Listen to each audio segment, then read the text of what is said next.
আসসালামু আলাইকুম। আজকে আমি আপনাদেরকে ছোলা বোনা করে দেখাবো। ছোলা বোনা আমরা সবাই কম বেশি করতে পারি, কিন্তু এভাবে ছোলা বোনা করলে খেতে ভীষণ মজা হয়। ছোলা বোনা করার জন্য প্রথমে আমি চুলায় একটি কড়াই বসিয়ে দিয়েছি। কড়াইতে কিছু তেল দিয়ে দিয়েছি। তেলটা গরম হয়ে গেছে। এখন আমি দিয়ে দিয়েছি বড় সাইজের একটি পেঁয়াজ কুচি। পেঁয়াজগুলো নেড়েচেড়ে হালকা ব্রাউন কালার করে ভেজে নিয়েছি। এখন আমি অল্প পরিমাণ পানি দিয়ে দিচ্ছি।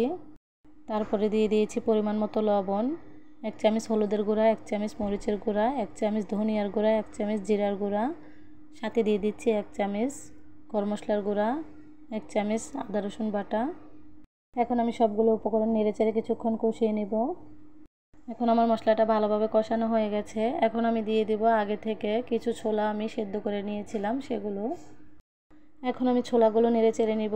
ছোলাগুলো নেড়েচেড়ে নেওয়া হয়ে গেলে এখানে আমি 1 চামচের মতো বেসন নিয়েছি। এখন আমি অল্প পরিমাণ পানি দিয়ে গুলিয়ে নিব। এখন আমি বেসনের মিশ্রণটা দিয়ে দিব, সাথে দিয়ে দিব 2-3টা কাঁচামরিচ ফালি।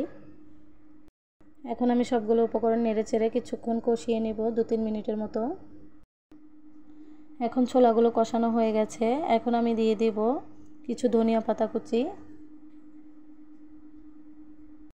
এখন আমি 1 মিনিটের মতো ছোলাগুলো নেড়েচেড়ে রান্না করে নিব।